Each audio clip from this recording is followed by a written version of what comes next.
What's going on, guys? Guys here. In today's video we're going to go over an attacking tutorial. I've been playing this game for a couple of weeks now. Patch update number 5 is not too far away. I've tested it on PC, so I now feel comfortable enough to make an attacking tutorial. Now, what I want to explain to you is very simple in terms of L1 triggers, but it's the most important thing for attacking. If you go back to my last year's video, the L1 trigger video, watch that video. It is still 1000% applicable to this year. There's a reason why that video is 2 hours long.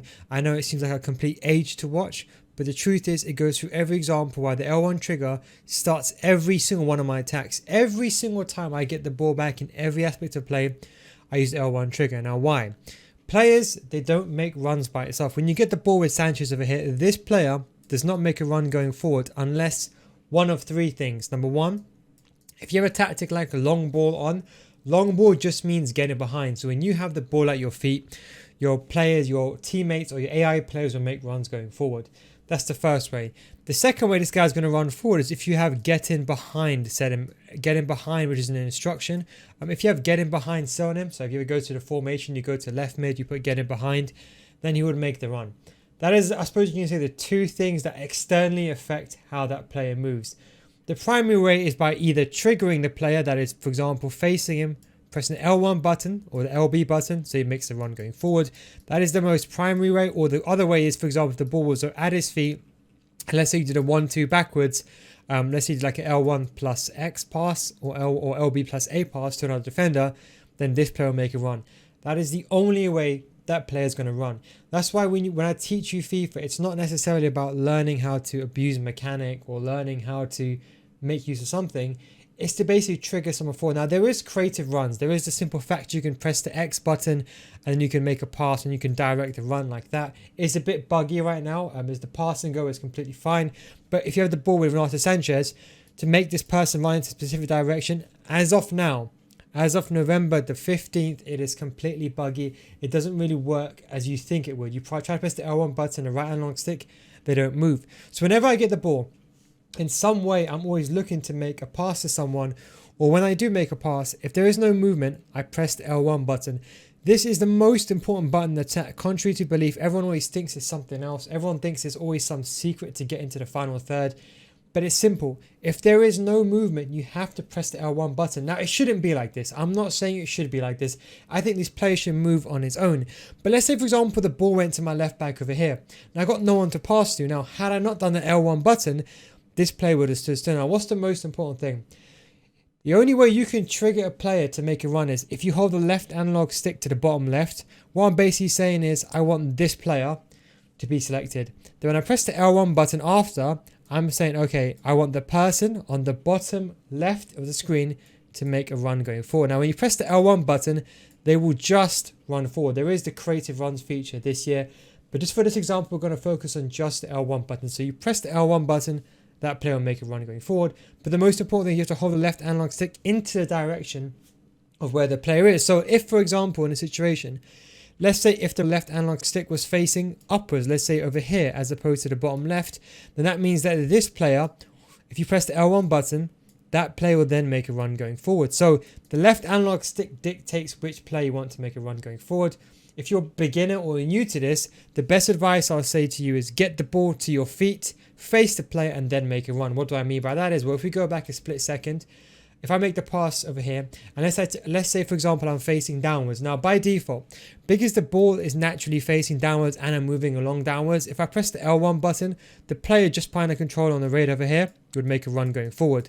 So general rule of thumb, when you face someone and press the L1 button, that player would make a run going forward. No matter if they got get in behind, no matter what instructions they have, as soon as you press the L1 button, they would run forward. Even if this person's on stay back while attacking, this player would make a run going forward because you're basically saying, I want you to make a run going forward. If you want someone else off the ball, for example, you want someone like Semedo to make a run going forward, if you're not facing him, you have to hold the left analog stick into that direction, then press the L1 button or the LB button if you're in Xbox, and then that player would make a run going forward.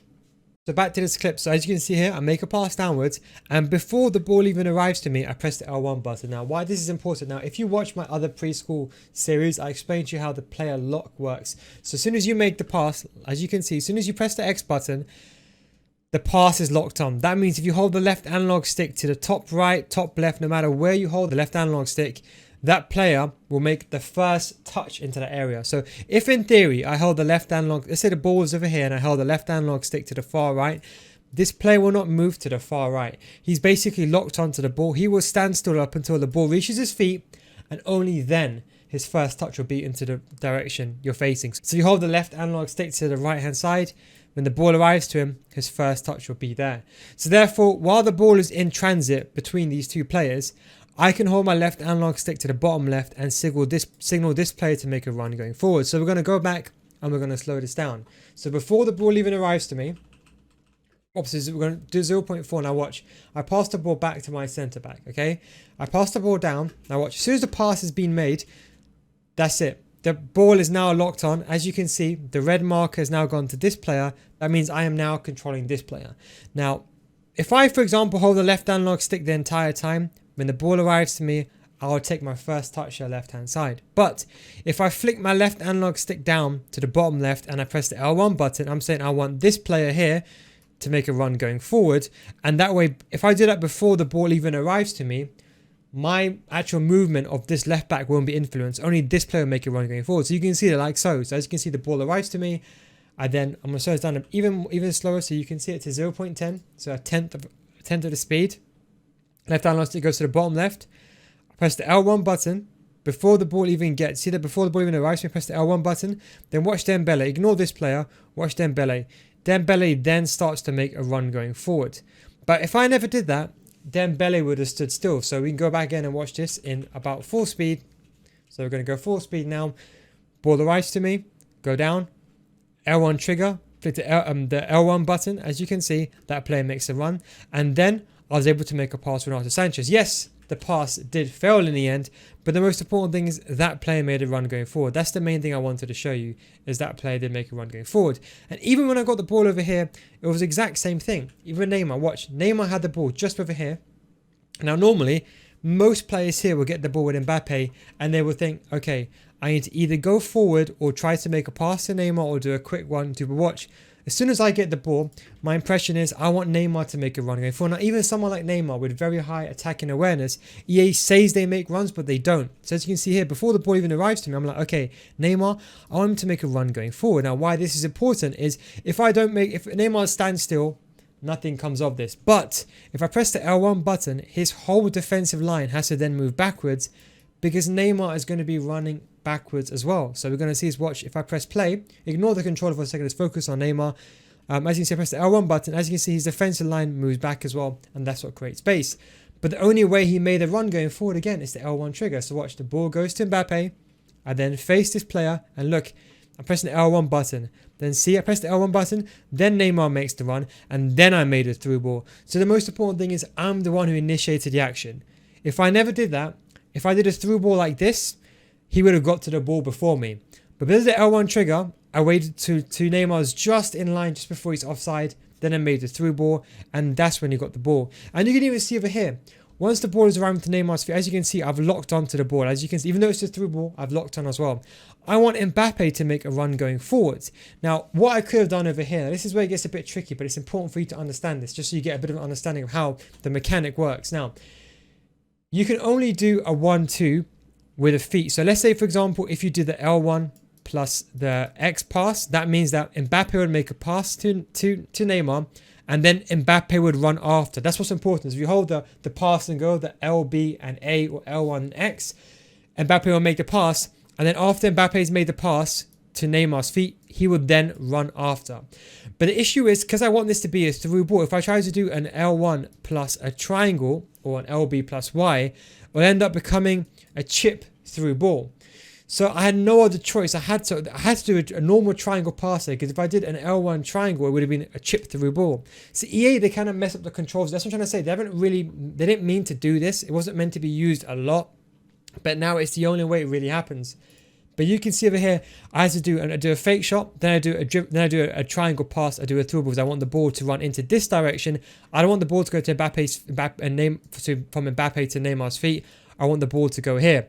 So when I do the through ball, that means now Mbappe is going to stand still. Why? Because I didn't do an L1X. Now, if I did an L1X, the ball would have gone to Neymar's feet. If I did an L1 triangle, the ball would have gone like this, and I wanted the ball to go on the ground. So I had to, when I got the ball with Neymar, have to somehow send Mbappe forward. Now, how can I do that? It's with the L1 trigger again. So again, I'm running onto the ball, and as you can see, I'm locked on. Red markers above my head. So my idea is now flick the left analog stick to the top right. So I want to say to Mbappe, I want you to be selected, and I quickly tap the L1 button. L1 like so, and that means Mbappe is going to make a run going forward, and then you're going to see this. I'm going to slow this down for you just a tad bit so you see it again. 0.5. Watch Mbappe now. Watch. As you can see over here, you see how he puts his hand out.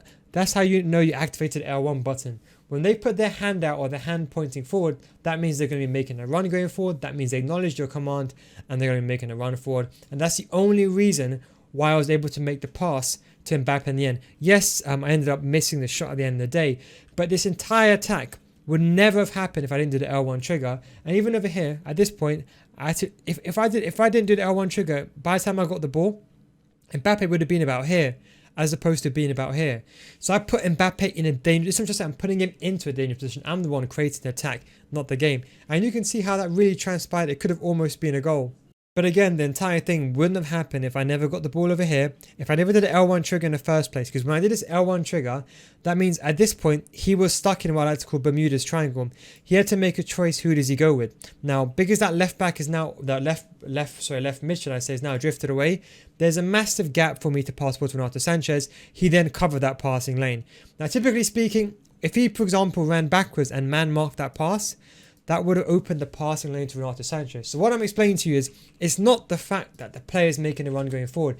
Even if you don't want to pass to this player over here, just me doing an L1 trigger puts him into a decision mode. He goes like, okay, what do I do now? Do I go towards the ball carrier, then he can make a pass around me? Or do I, for example, run backwards and man mark that player and I leave this guy completely free open? Or do I basically man mark this guy and leave this guy open? I'm basically forcing him to make a decision. I made the wrong decision by making a pass. In all honesty, I tried to make a pass, in all honesty, to Renato Sanchez because I thought it was going to mark that passing lane.